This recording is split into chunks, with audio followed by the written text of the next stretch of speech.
Good morning to everyone who's just joining us, and welcome to the June 2013 edition of the VolunteerMatch Solutions Best Practice Network webinar series, The Connection Between Competitive Advantage and Social Value, Engaging Employees Through Shared Value Volunteering. My name is Lauren Wagner, and I'm the Business Development Manager here at VolunteerMatch, and I'll be helping to facilitate today's session. So just to go through a few housekeeping items before we get started.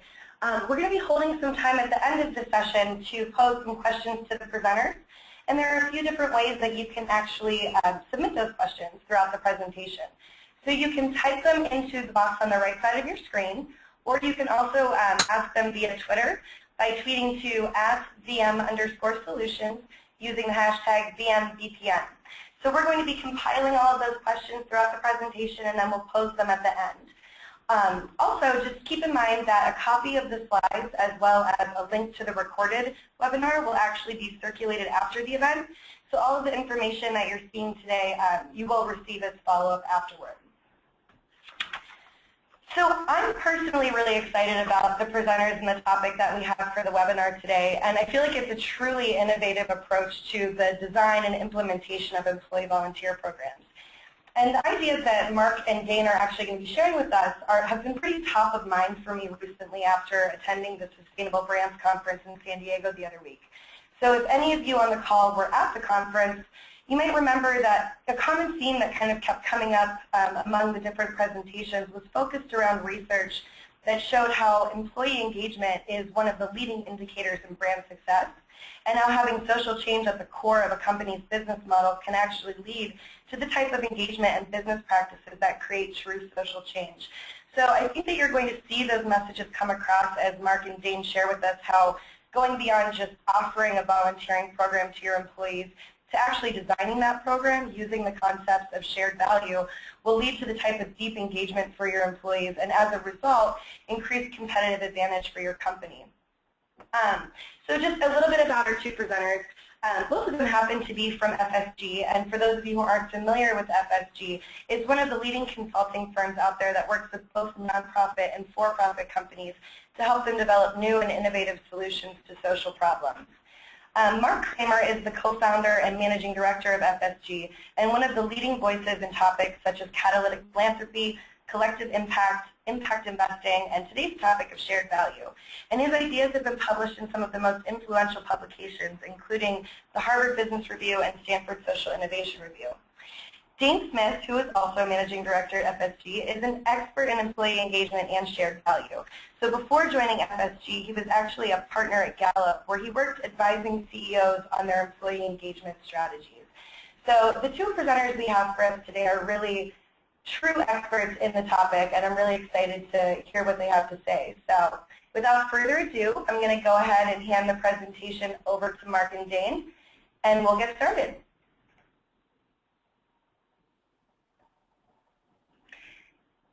Are you guys there? Yes.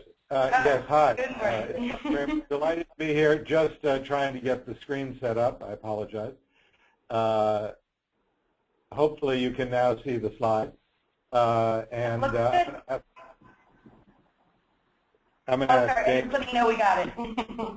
Okay, great.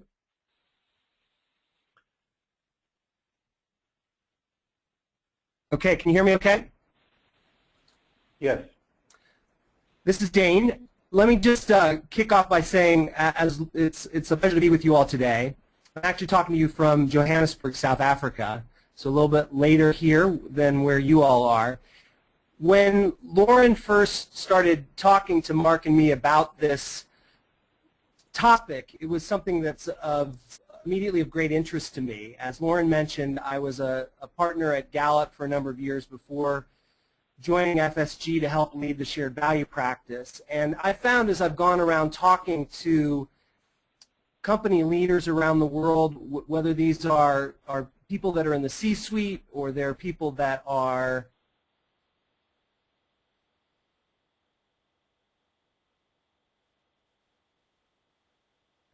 leading their company corporate social responsibility programs, I found a lot of misconceptions about this notion about how a company's level of involvement in having social impact can contribute to employee engagement. And I guess what I find most of all is that many people tend to assume that automatically the level of engagement that their employees feel to the company if the company is involved in any way in addressing social problems. Regardless the form of that program, regardless of how deep the involvement is, and regardless of how employees are involved.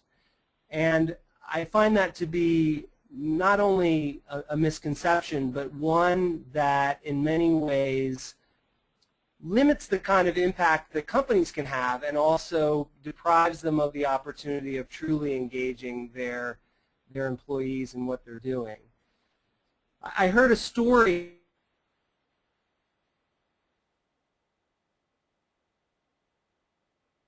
clear to me, and that was she was at her employer, and her employer bragged frequently about the quality of their volunteer program. 75% of all employees participated, and they had really fun programs where the employees would go and work in food banks and do literacy programs. Really, all the employees loved the programs. They really enjoyed participating, and as a result, the company felt that this was really driving employee engagement. But what my friend told me was that the reason that so many people participated in the volunteer program was because they could get time off work and because they enjoyed it so much more than what the company was, so much more than what their job was.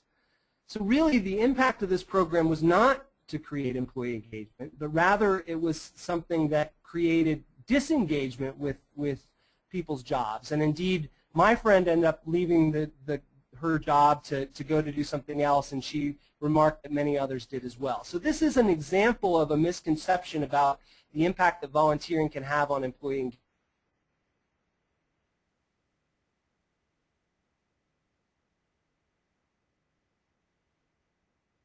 engagement.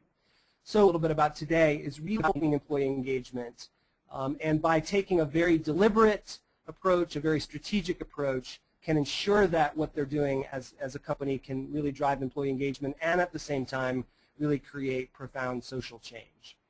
So this first slide that we have up here is just giving you an indication about the importance of this issue of employee engagement.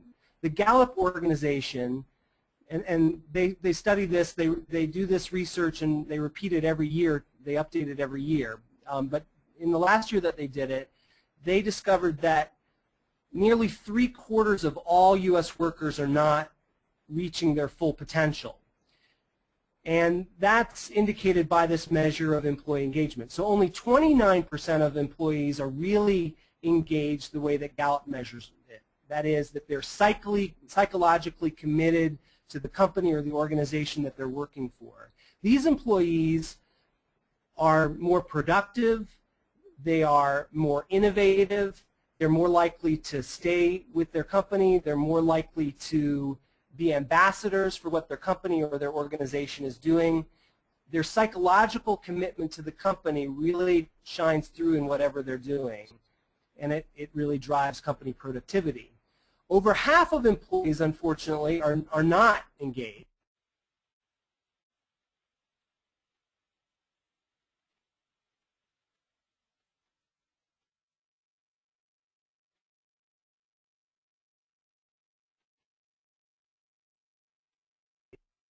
Moment there. See? Yeah, did I lose you for a minute? There you are, yeah, just for a second. Oh, you're back. Tell me where I got cut off there, Lauren. I think it was right when you were, it was just about 5 seconds ago. Yeah, you had just finished really discussing the truly engaged employees. Yes. Okay, sorry about that little mishap. Must be something having to do with the South African computer connection here. But let me continue with this story. Over half of employees are not engaged, so they're not psychologically connected to their companies or organizations in the way that these engaged employees are. and they're not using their full productivity. They're more likely to have absenteeism. They're more likely to look for another job. And then there are 20% of the workers that are actively disengaged. These are employees that are physically present, but what Gallup says is that they are psychologically absent. These are the people that companies and organizations really would rather not show up because they're not only unhappy, but they insist on sharing how unhappy they are with everybody else around them. And this has a profound impact of disrupting work, increasing the unhappiness of others around, and simply undermining the ability of an organization to work well. So if we could go on to the next slide.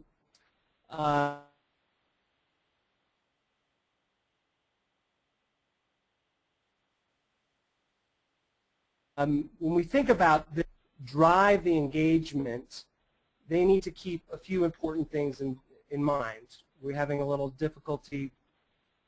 I apologize. We are having a little difficulty. The slide. Lauren, could I give this back to you? Sure. Hold on one second.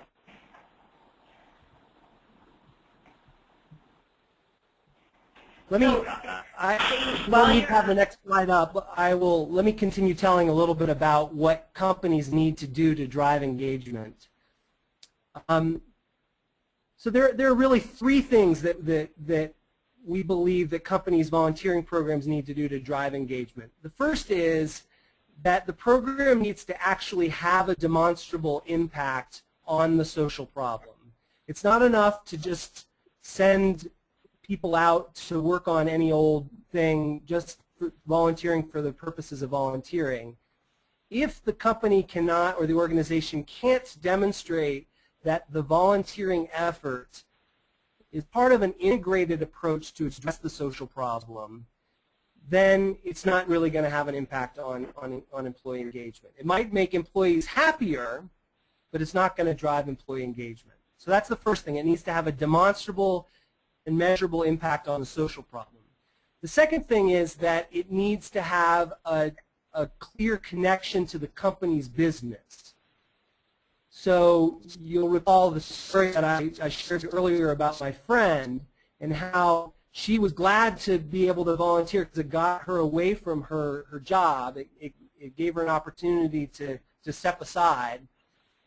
Really, it's not going to create employee engagement. It's not going to drive productivity and loyalty to the company unless the volunteering has some sort of measurable and clear connection to the company's business. But it has to go beyond that. It also needs to have a connection to the employee's work. So if there's not a real connection to the employee's work, then once again it might make the employee feel a little bit happier, might make them feel a little bit better about themselves, but it's not going to drive employee engagement the way that I was talking about before. Companies can create that connection in a couple of different ways.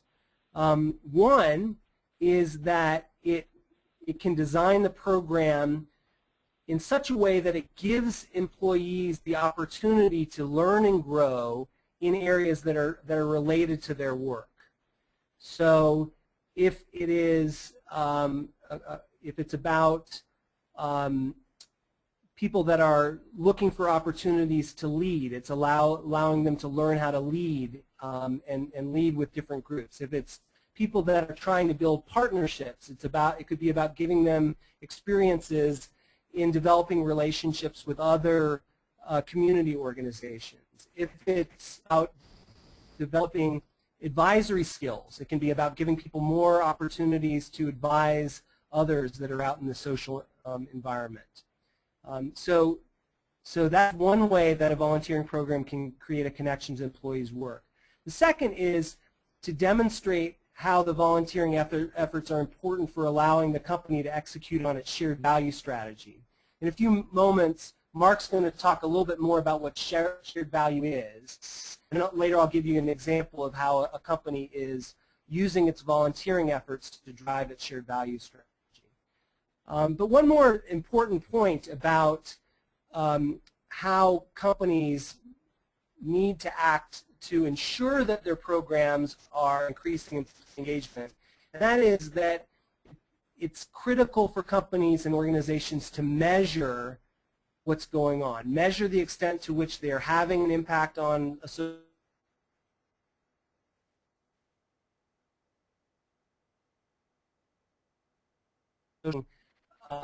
instruments to improve the shared value element of the program and the employee engagement element of the program. Too frequently, companies simply use anecdotal evidence to reassure leaders that the programs are good. So they tell stories. Oh, it's and we all like stories, and stories are great, but you can't rely on, you can't be confident that your programs are actually having social impact and also driving employee engagement unless you're actually measuring these. We can go on to the next slide. To simplify the points that I made earlier, I talk about 5 deadly sins of volunteerism. The first of these is a sin of commission, and so absolutely under no circumstances should a company or organization require its employees to participate in volunteer programs. Some organizations do this. They want to demonstrate that their employees are, they want to demonstrate to their consumers and other stakeholders in the community that everybody is connected in some way to creating social good. But these mandatory programs oftentimes increase the disengagement that I was talking about before, and I think you can understand from an intuitive perspective that if you have people that are forced into volunteering and don't actually want to do it, then the likelihood that they're going to have an impact socially is probably quite limited. Then there are 4 sins of omission that I'll go through quickly here. The first is developing the programs without clear employee input. You need to make sure that you capture what your employees want to do and how that can fit into the overall company strategy for volunteering. The second is it's a sin of omission not to connect the volunteer program to the company's mission.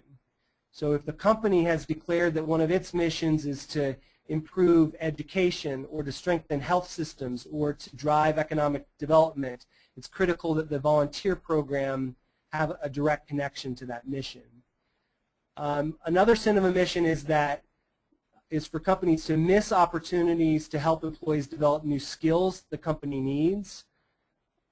That is, oftentimes there are real opportunities to help employees learn and grow, and when companies miss those, that's a serious omission. And then the fourth one is to not use volunteer programs to reward stellar employees.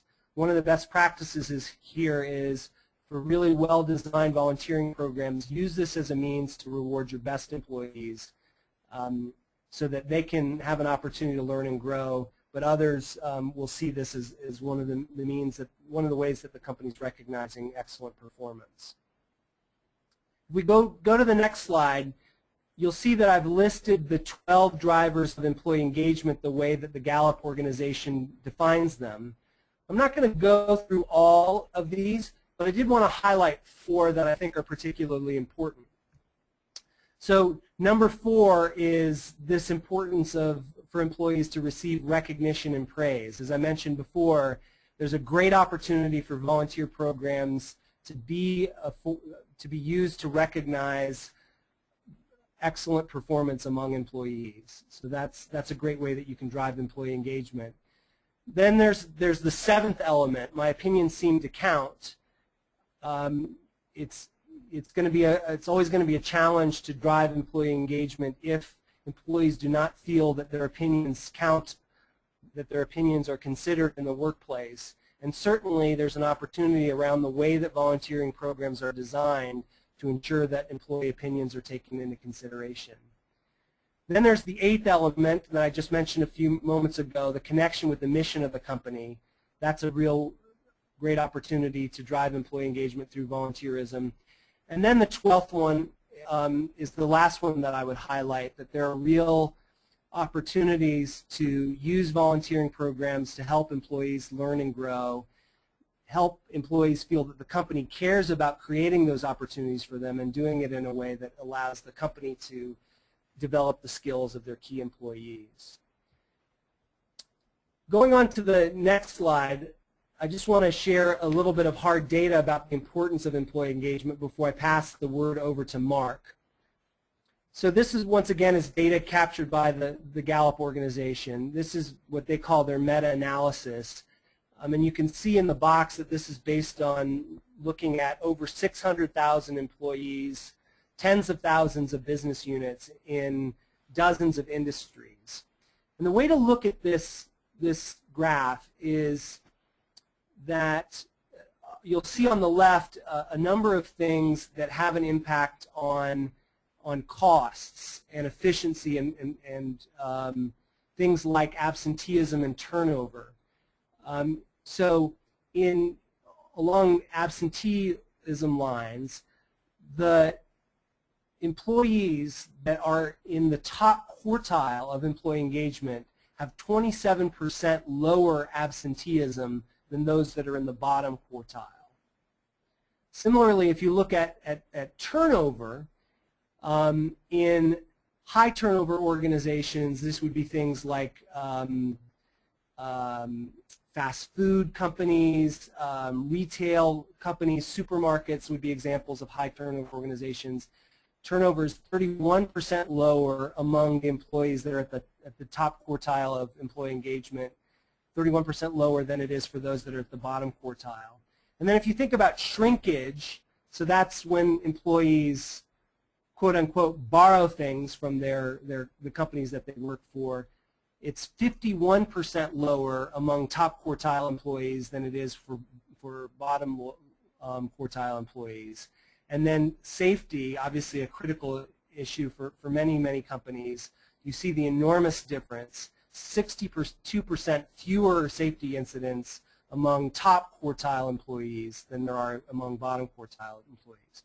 But it's not only in issues like absenteeism and safety where you see this impact. You see also that top quartile employees have 12% better customer metrics, customer loyalty, customer engagement than bottom quartile employees, 18% higher productivity, and that the profitability of top quartile business units is 12% higher than it is for bottom quartile employees. So I just share this data to demonstrate that this issue of employee engagement is actually critical for all companies and all organizations, whether they're for-profit or non-profit. And so it's critical for companies to consider how they can design their volunteering programs and their shared value strategies in such a way that it really can drive employee engagement. And with that, I'll pass it over to Mark. Thanks, Dane. Thanks so much. If we could move to the next slide. What I want to talk about a little bit is this concept of shared value that Mike Porter and I have written about and that FSG has helped companies implement now around the world. But I also want to sort of step back and talk about volunteering within the broader concept of the role of business in society. Because I think, as you'll see on this slide, that there has been a difference in thinking over the last couple decades in how business thinks about its role in society. I think if you went back a couple decades, business would say, we don't really have a role in society. Our job is to make money. If there are externalities, pollution that we might cause, or other safety issues with our employees, those really are costs that society bears. They're not costs that show up on our profit and loss statement, and therefore they shouldn't really be part of our strategy.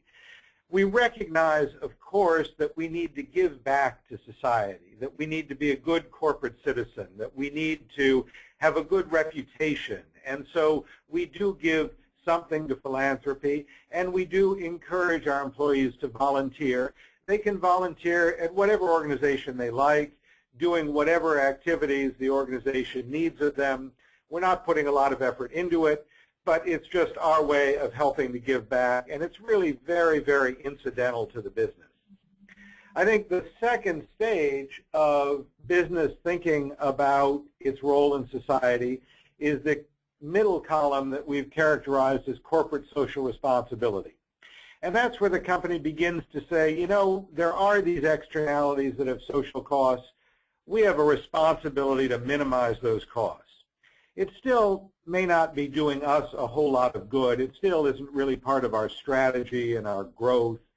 But we recognize that we can save some money on environmental issues, and that there's tremendous external pressure on the business to try and reduce the harms we cause. And so we're going to look through our value chain of activities and figure out where are we having detrimental social impacts and detrimental environmental impacts.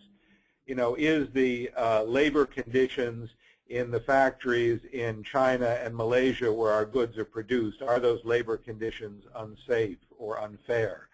Are we creating pollution that we can reduce? We're going to look at our operations and try and be a more responsible business.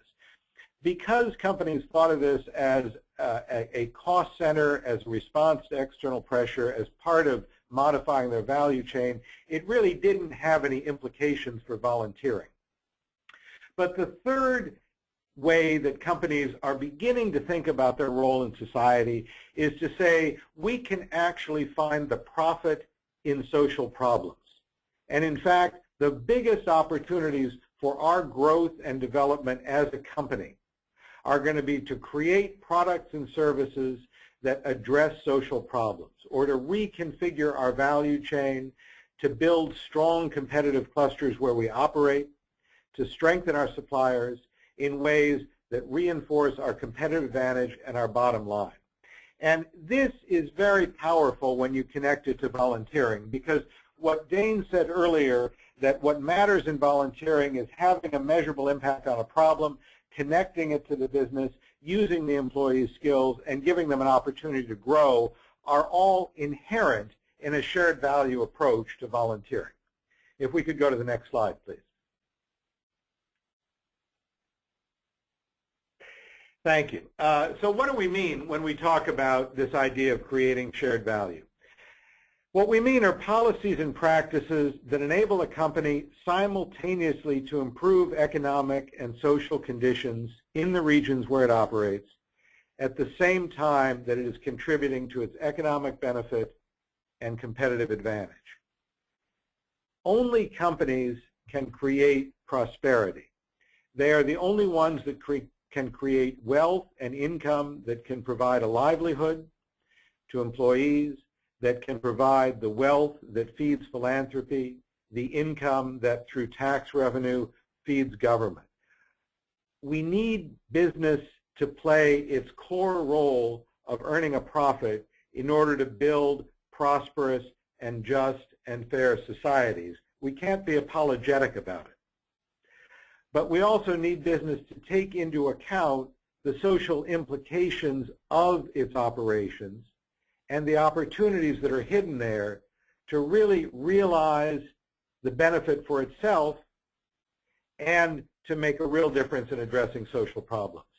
When you think about the role of business, competitive pressures force business to innovate.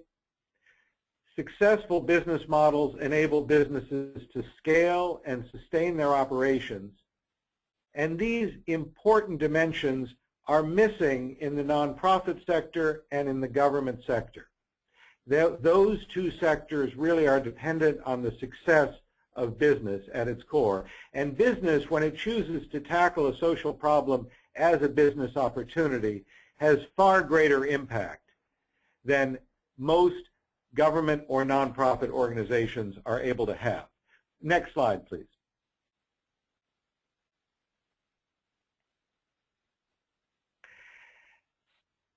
Finding the opportunity for shared value is a very different exercise than thinking broadly about corporate social responsibility. When companies think about corporate social responsibility, they think about every social issue they touch in every aspect of their value chain. And indeed, sustainability reports that use the Global Reporting Initiative, GRI format, and others do a great job of comprehensively looking across the business at every issue that they touch. But shared value is about strategy. And strategy is about focus. For any given business, there will be one or two or a very small number of social issues where there truly is an overlap between an important social need, a profitable business opportunity, and the competitive positioning and core assets and expertise that a company has. We've worked with many companies around the world to try and identify where is this overlap, what is the issue. For Nestle, for example, they've focused on 3 issues. Nestle owns most of the bottled water brands in the world and also, of course, sells coffee and other beverages. For them, access to clean water is a core shared value issue where there is a great deal that they can do about it. It's a business opportunity. It relates to the business they're in. They also depend on supplies from many, many smallhold farmers in developing countries around the world, whether those are coffee growers, dairy farmers, cocoa growers. These are the core elements of the supply chain for Nestle.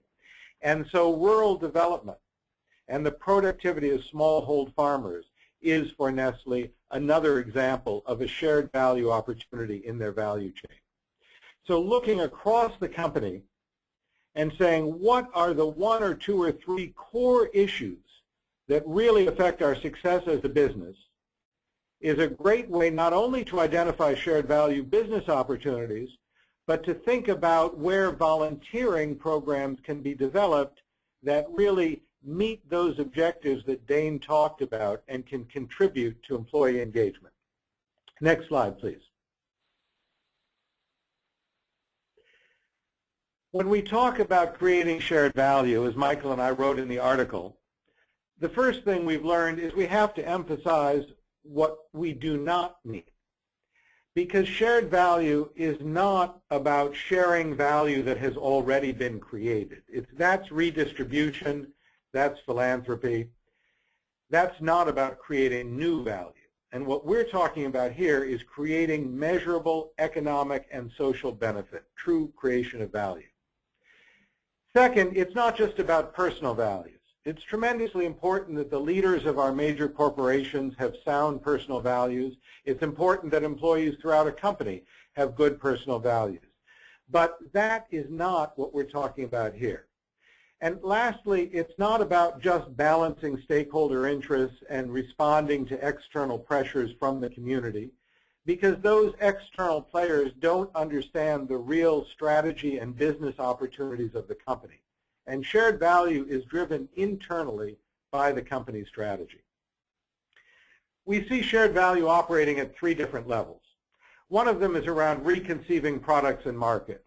IBM, for example, has said that their future growth and $10 billion of their anticipated revenues are going to come from helping cities and governments around the world solve core problems with access to water, with traffic, with crime, things where the massive analysis of data that IBM is capable of doing can generate tremendous savings for the city and help address critical social issues that cities face. The second area is around redefining productivity in the value chain.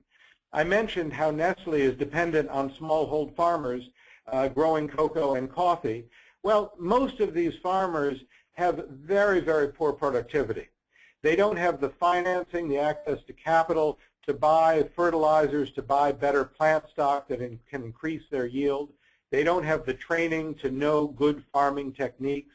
They don't have access to drip irrigation that can use water more efficiently.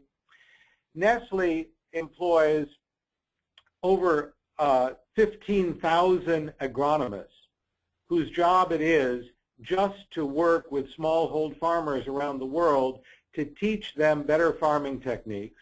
And Nestle also makes capital and financing available to enable these farmers to improve their plant stock, fertilizers, irrigation, etc. The result is increasing these farmers' yields, which in turn increases their incomes, enables them to begin to afford to send their children to school, to afford to have health care, critical things, but it also makes for a more robust supply chain for Nestle, which is critical to Nestle's success. The last category is around enabling the local cluster to develop. And here I think of a program that Novartis, the pharmaceutical company, has operated in India for several years now, reaching out to sell their medicines in villages in rural India where there really is no healthcare system. And to do this, Novartis has had to hire several hundred healthcare educators to go out and train villagers in how to recognize health-seeking behaviors. They've had to run clinics to train healthcare providers in these villages who often have no actual healthcare training in how to recognize symptoms and diagnose conditions and prescribe drugs.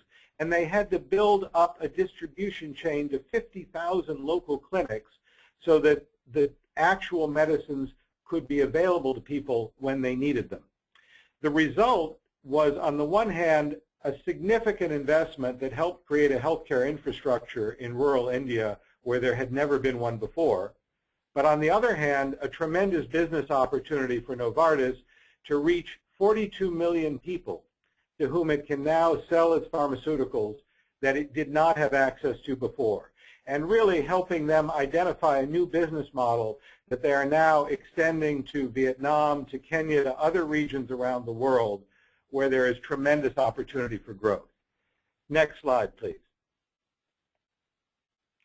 When companies really embrace shared value thinking, we find it changes their understanding of their role in the world. They begin to see their role in the world not just in terms of selling products and services, but in terms of social outcomes that they can contribute to. So Novartis thinks not just of its medicines, but of how to create healthy families and what is the infrastructure that's needed to do that. IBM, as I mentioned, thinks not about just data and consulting services, but how to create smarter cities that address pollution, crime, traffic, water shortages, etc. And even banks, like the National Australia Bank, have begun to think of themselves not just in terms of making credit available, but how do they actually teach people to have a healthy relationship with money. So when I bring this back to volunteering, again, I go back to the point Dane made that in order for volunteering to really engage employees, it has to connect to the mission of the business. And here we see that businesses that have begun to think of their core strategy in terms of shared value have adopted a mission that is centered around a social problem, which gives immense opportunity for volunteering to help target that problem in a way that employees will see is very, very connected to the business. I want to hand it back to Dane just for a couple more slides to talk about how we really have seen companies integrate volunteering into their shared value strategies, and then we definitely want to leave some time for questions. Dane? Thanks, Mark. So on this slide, we're showing you a simple 2x2 matrix that we use frequently with companies to help illustrate all the different ways that the company touches society. So what you see is on the horizontal axis, you see business impact. That's value that's being created for the company. And on the vertical impact, you see social impact. This is companies having strategies that help to contribute to solving social problems. And you'll see the division between the different quadrants is defined on the business side as being whether a certain initiative passes the hurdle rate for an internal rate of return. And then on the social side, whether the particular initiative is solving a social problem at scale or helping to solve a social problem at scale. In our experience, most volunteer programs you will find in the quadrant on the lower left-hand side. So the one that I described earlier that my friend was participating in, there were a number of little things that they did, little ways that they helped. A day that an employee would spend at a food bank, or a day that an employee would help at a school. These these programs are neither creating measurable value for the company, nor are they helping to solve social problems at scale. And so we urge all companies that have those sorts of volunteering programs to look at ways they can increase the social impact that they're having, and also look at ways that they can increase their business impact. And just as Mark was saying earlier, one of the great opportunities to do that is to make volunteering a critical part of a shared value strategy. So I want to tell you an example of one company that we feel is doing it very well. So Ernst & Young has a volunteering program that they use to recognize some of their top performers. And this program is targeted at small and growing businesses in Latin America, which incidentally is a critical business priority for Ernst & Young. So top performing employees are placed for a period of over a month with small and growing businesses in Latin America, ones that have been identified in collaboration with the international NGO endeavor as having very high potential. Those employees that are recognized, when they are placed in the Latin American country, they develop new skills, and they make a contribution to these companies. The measurement of the impact on the companies is that these small and growing businesses that are often the motors for economic growth all over the world actually grow by an average of 70% when they are placed in this program. And actually, some of these companies grow enough so that they have grown enough so that they've gone on and they've ended up hiring Ernst & Young to provide consulting services. So this allows Ernst & Young to understand more about that market. It allows them to develop the skills of their employees. It allows them to recognize employees, and it drives employee engagement. So there, it's a great example of something that's in the third quadrant. Now, the difference between something being in the second quadrant or the third quadrant is really the rigor that the company uses to make sure that this is driving business. And the reason that this is important is that when a company discovers that a program is actually having a financial return, then they are interested and eager to scale it. When it is something that's a cost, then frequently companies are looking to measure and manage that cost and not spend too much. But when it's something that drives profit, companies are eager to scale it. So the way that Ernst & Young is doing this, it's actually driving their business, so they are eager to continue and increase their investment in this program because it creates business impact for them, and it also creates social impact. Can we go on to the next slide?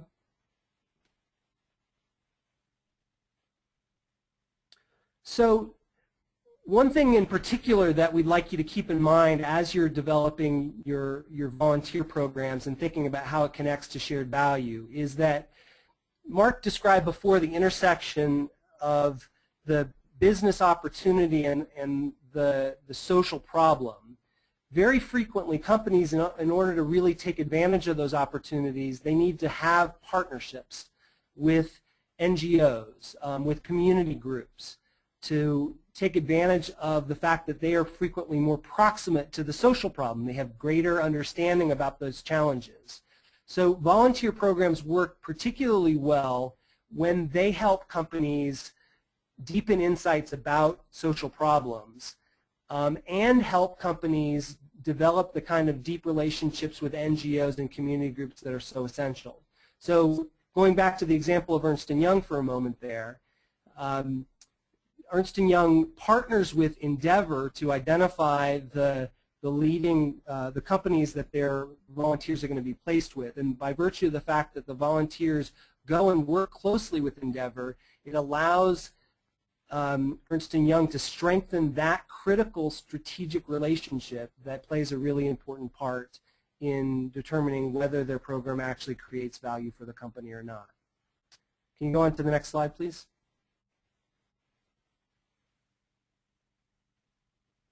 So we'll close our prepared comments with just the observation that if designed in the right way, shared value and employee engagement programs can be mutually reinforcing.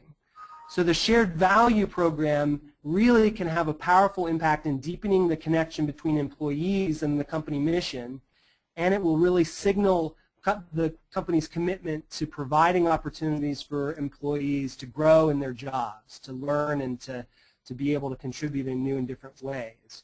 In turn, employee engagement, when you create that additional psychological connection to a company, it strengthens the innovative thinking of employees that it ends up being so critical to driving successful shared value strategies, and it enhances the ability of a company to develop the strong partnerships that are critical for having success in this space as well.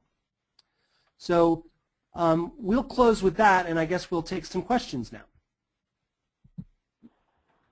Great, thank you so much, guys. That really, I think, one of the things that resonated with me kind of throughout the whole presentation regarding, shared value and getting engaged in that type of a business model is really this idea of, doing less bad isn't necessarily good. So minimizing negatives doesn't really do as much for your company or for the community or the environment as producing positive rather than minimizing negative. So I love hearing that kind of come through again. So Vicki Hush, my colleague here at VolunteerMatch, has been compiling everybody's questions. As a reminder, you can submit new questions through the chat box on the right side of your screen or using Twitter with the hashtag VMBPN.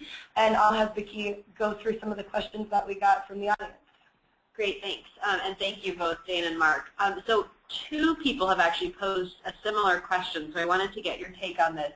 And they're asking, are there specific rules of engagement for ensuring that these shared value programs don't sort of take advantage of corporate influence? Meaning, if there's, for example, one person wrote, a company influencing healthcare workers to promote a certain drug over, maybe more locally acceptable or less costly interventions, and, how should the company balance, what they're trying to do to sort of impact their bottom line with solving this sort of larger issue, and what are your thoughts on that? Well, I can jump in for a minute, and perhaps Dane can add if he'd like. I think it's a very interesting point. And, I mentioned Novartis, who actually in distributing this, developing this distribution pipeline, enabled access to many different medicines, not just ones manufactured by Novartis. On the other hand, we've seen another example with Novo Nordisk in China, which now has a dominant share of the insulin market. And has earned that share in part by funding the development of laboratories and funding physician education programs that have taught physicians about diabetes and how to care for it, and that have very much favored Novartis drugs and products. I'm not sure it's a problem. I think that companies have a responsibility to their shareholders to be putting money into an effort into projects that will benefit the company.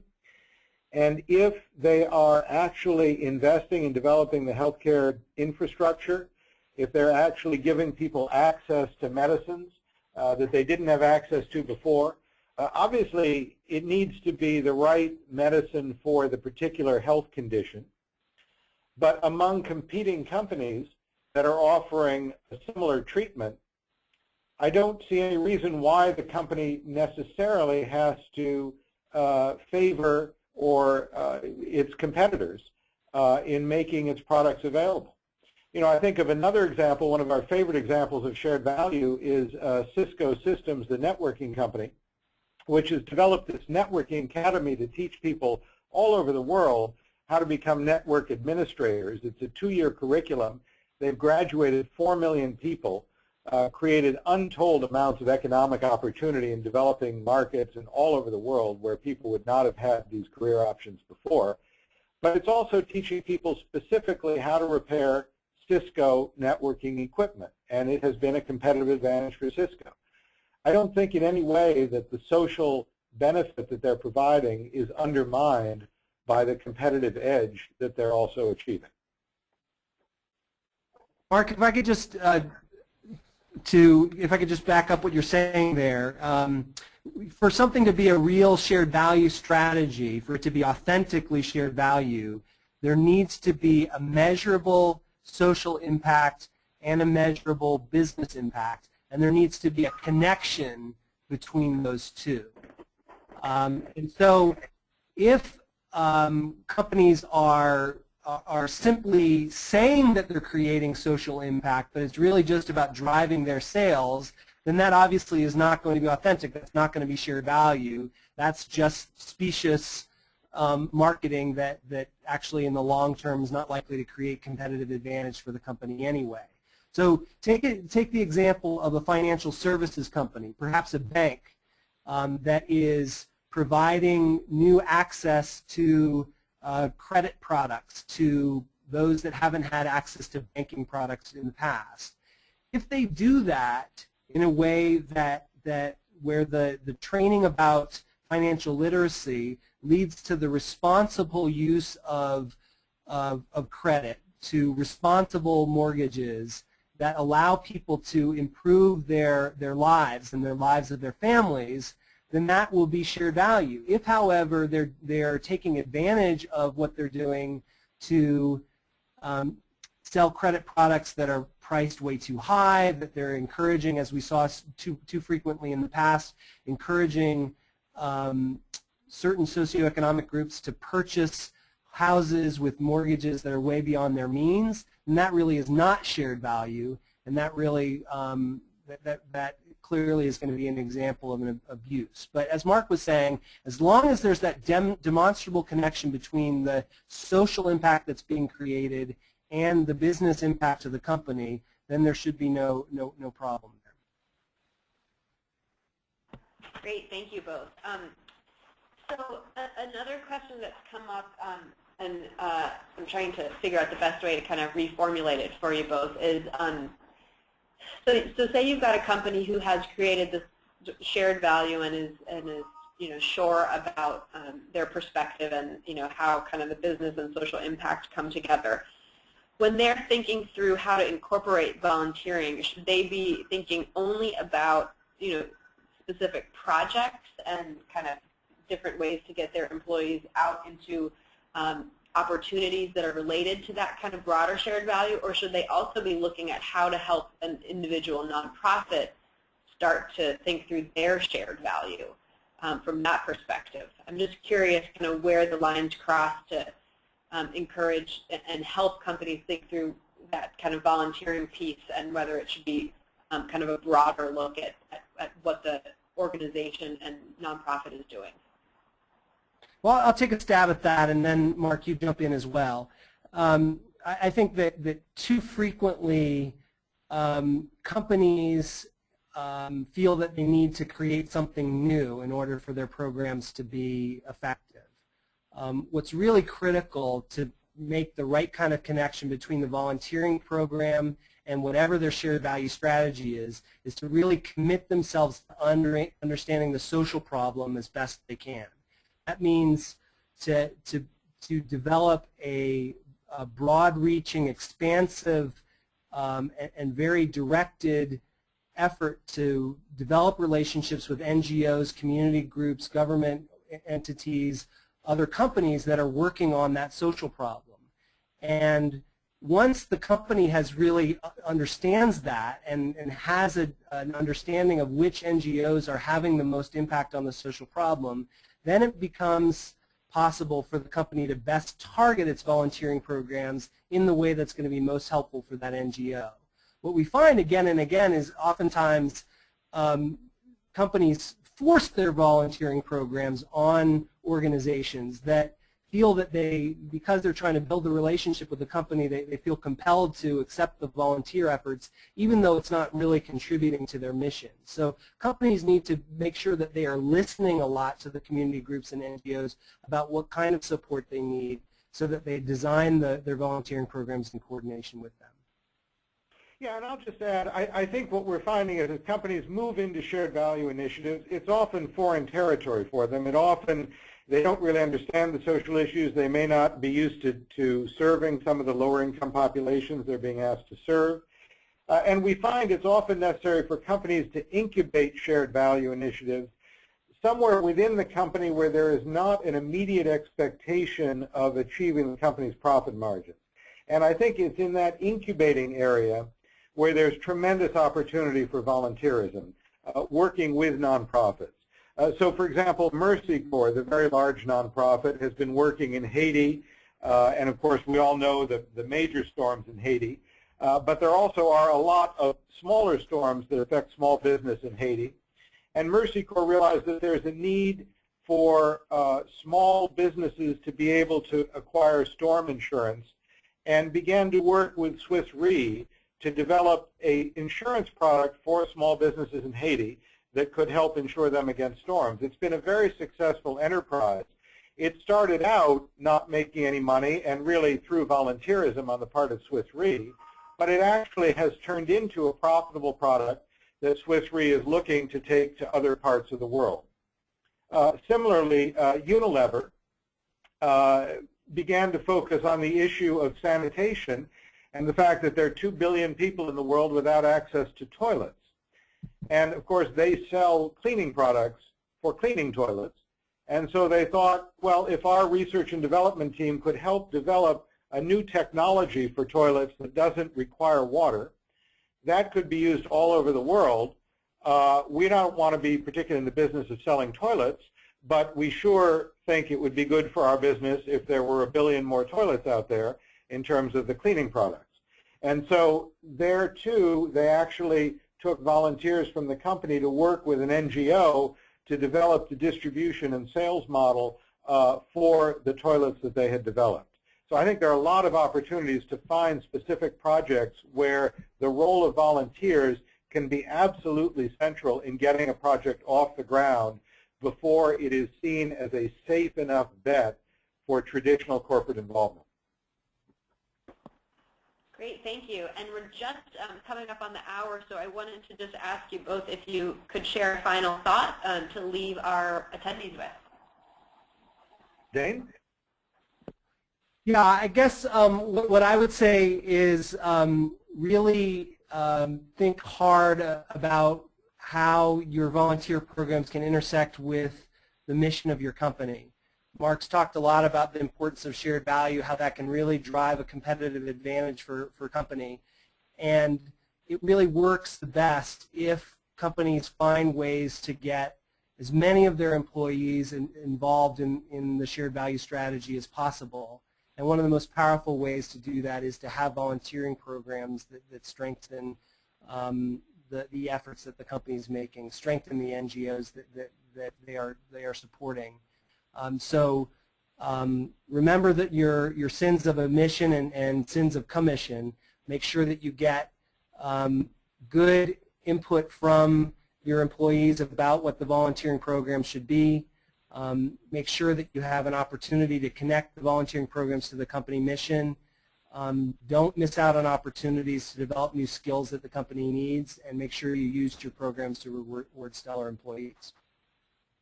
That's great, Dane, and I totally endorse that advice. And I would just add that, I think for decades, philanthropy and volunteering has been very much sidelined. It's been peripheral. It's been a nice to have. It's been something off in the corner that has not really been given serious business resources and really integrated and having a role in serious corporate strategy. I think shared value provides a window and an opportunity for volunteering to play a new role that is much more central to the growth and success and business operations of the company, and thereby can become much more important within the company, much more connected across the company, and gain a lot more resources and support than it has when it was just peripheral. So I think there are tremendous opportunities here to really increase the power, resources, and impact of volunteering programs. And I would also just like to thank VolunteerMatch for giving us this opportunity and say that we have been great admirers of what VolunteerMatch has been able to do for companies around the world. Great. Well, thank you so much, both of you. We really appreciate you being on the call, and this information is definitely kind of at the forefront of what's new in the world of corporate community involvement, and it's really forward-thinking and it's really exciting. So thank you both for joining us. And as I was going through and looking at some of the questions that were coming in, there were a lot that we didn't get to. So for those of you on the call who asked a question that didn't get posed to Mark or Dane, we'll make sure to kind of put those together and see if we can follow up with you directly afterwards. Also, just to remind the audience that the Best Practice Network webinar is just one of many free resources that we have for you all.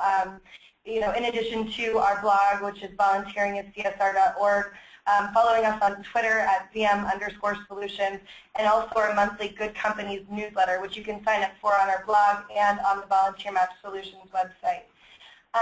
Also, save the date for our next BPN. It's coming up on July 18th, which is a Thursday at 10 a.m. Pacific, and we're actually going to be having an encore presentation of one of the breakout sessions from the 2013 VolunteerMatch Client Summit, which just took place last month.